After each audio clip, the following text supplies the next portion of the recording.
All right. Well, two different deals, two different possible outcomes, because neither are deals for the time being. We're talking about one with China that could happen, and one on Brexit that hasn't yet happened. Brookings Global Economy and Development Senior Fellow Douglas Rediker. Douglas, good to have you. What is your sense on the China whisperings we're getting and how important they are?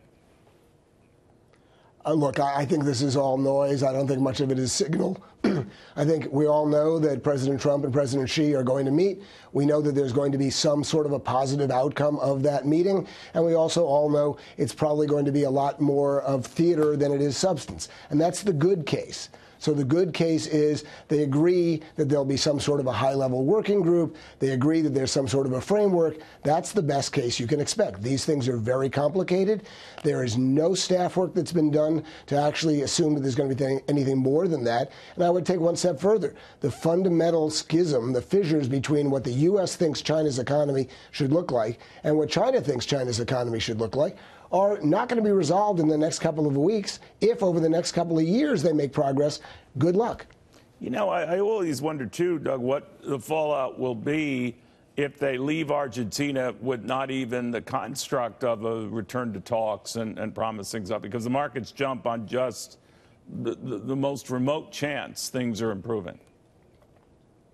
Yeah, I think that's the low probability case. I think President Trump, in agreeing to meet with President Xi, there's got to be an expectation that there's some announcement of a success. How you define that success is an enormously flexible concept. But I think walking away and saying we couldn't even agree to the framework for future talks, I think that's a low probability outcome. What I'm really looking for is whether Bob Lighthizer is personally identified by President Trump as the guy to lead negotiations forward. If you see that, then to me that's meaningful progress. If it's Stephen Mnuchin or anybody else, that's less progress, because I don't think they've been shown to be able to deliver the administration in the past, and the Chinese know it, so the negotiations won't really be all that fruitful. But if they pick Lighthizer and they put him on the spot and identify him by name, that's probably the best progress you can see. What if the appearance of Peter Navarro, the sort of hawkish trader, that he's been sidelined, is proven true? Well, so if Navarro is sidelined, first of all, we've seen this story before where people who are sidelined come back some weeks or months later. Sure. So I wouldn't rule that as a definitive casting out.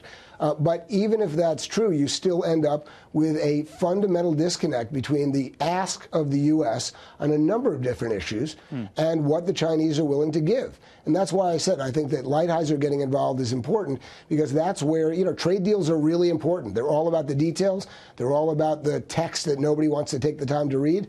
That's what USTR and Lighthizer's job is to get into the nitty-gritty and the details. So, again, I think Navarro is, you know, much more of a bomb thrower. The fact that he's out of the mix, at least temporarily, is probably a positive sign. But, you know, on the same token, until you get into the I's and T's, dots and crossing, I just don't think we should expect any substance. Having said that, I just want to raise something. There's this ambiguity about whether January 1, that 25% tariff increase, is that considered new tariffs, or is that considered tariffs that are already built into what's been announced? So when you hear about we won't necessarily raise new tariffs, I'm not sure we know whether that includes that 25% or whether that's considered already baked in. I'm not sure the administration knows. Precisely. Okay, thank you, my friend, very much. Douglas follows all of this very, very closely.